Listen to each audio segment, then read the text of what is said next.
তেসরা জানুয়ারি 2026 ভারতের মাটিতে 100 কোটি সনাতনীর জয়ের জয়গান হচ্ছে। धन्यवाद बहुत बहुत बीसीसीआई का कि उन्होंने इस तरीके का निर्णय लिया और मैं फिर एक बार कहूँगा ये पूरे भारत के हिंदुओं की जीत है, सनातनियों की जीत है। কিন্তু এই জয় কি কোনো যুদ্ধে? না, এই জয় হলো একজন বাংলাদেশি ক্রিকেটারকে আইপিএল থেকে গাড় ধাক্কা দিয়ে বের করে দেওয়ার আনন্দ।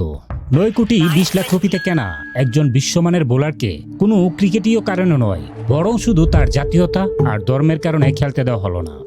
का बात करते हैं शाहरुख खान की, जिनको लेकर संगीत सोम ने कह दिया कि गद्दार हैं। क्यों? क्योंकि बांग्लादेश के खिलाड़ी को केकेआर टीम में उन्होंने जगह दी। বিজেপি নেতা সঙ্গীত সোম বলেছেন এটি ভারতের 100 কোটি হিন্দুদের জয়। पूरे भारत के हिंदुओं की जीत है, सनातनियों की जीत है। কিন্তু প্রশ্ন হলো ক্রিকেট কি তবে কোনো ধর্মীয় উৎসব হয়ে গেল?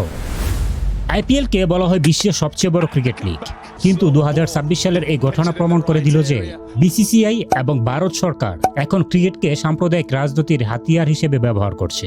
আজ আমরা দেখব কিভাবে আইসিসি একটি নখদন্তহীন বাঘে পরিণত হয়েছে এবং কেন ভারতের এই মুসলিম বিদ্বেষ আন্তর্জাতিক ক্রিকেটের কফিনে শেষ পেরে টুকে দিচ্ছে।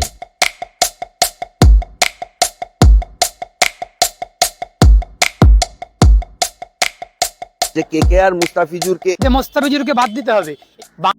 মদনলাল, যিনি ভারতের 1983 বিশ্বকাপ জয়ী কিংবদন্তি, তিনি নিজে বলেছেন উপর মহল থেকে চাপ ছিল।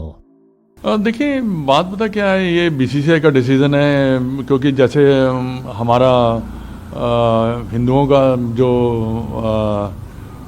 बांग्लादेश में जो हालत हुई है, तो उसको देखते हुए मेरे को लगता है कि गवर्नमेंट ने और बीसीसीआई ने मिलकर ये डिसीजन लिया है। শাহরুখ খানের মতো সুপার স্টারেরও ক্ষমতা নেই এই রাজনীতির বিরুদ্ধে দাঁড়ানোর।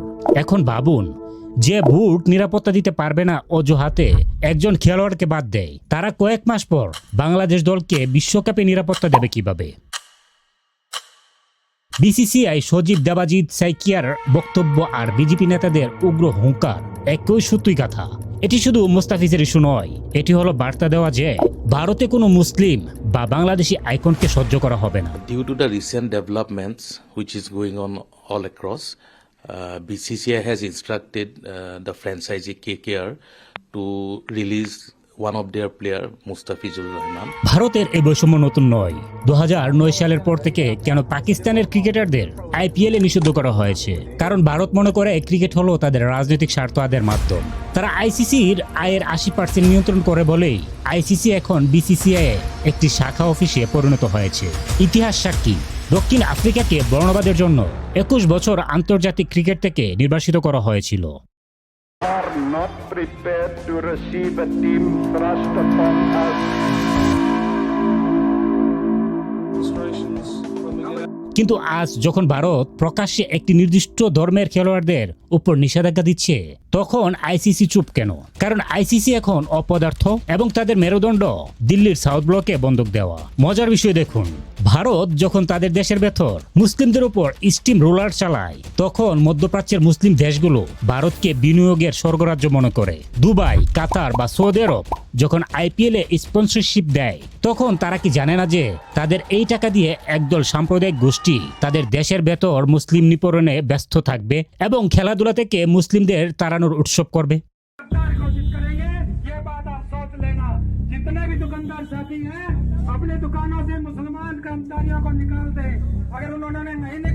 মুসলিম বিশ্বের এই স্বজনপ্রীতি বা নমনীয়তাকে ভারত তাদের দুর্বলতা হিসেবে ব্যবহার করছে। তারা জানে মুস্তাফিজ কিংবা পাকিস্তান কিংবা দেশের ভেতর মুসলিমদের উপর অত্যাচার করলেও মুসলিম দেশগুলোর লিগ বা টাকা আসা বন্ধ হবে না। এটি কি মুসলিম দেশগুলোর জন্য একটি ওয়েক আপ কল নয়?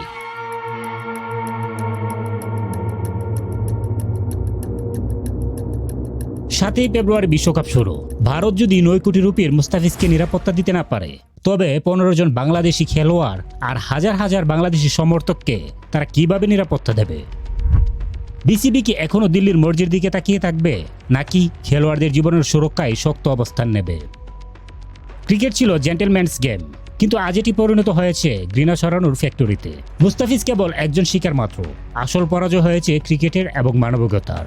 আপনি কি মনে করেন ভারতের এই সাম্প্রদায়িক আচরণ বিশ্বকাপের আগে বিশ্বজুড়ে বয়কট করা উচিত? কমেন্টে আপনার মতামত জানান।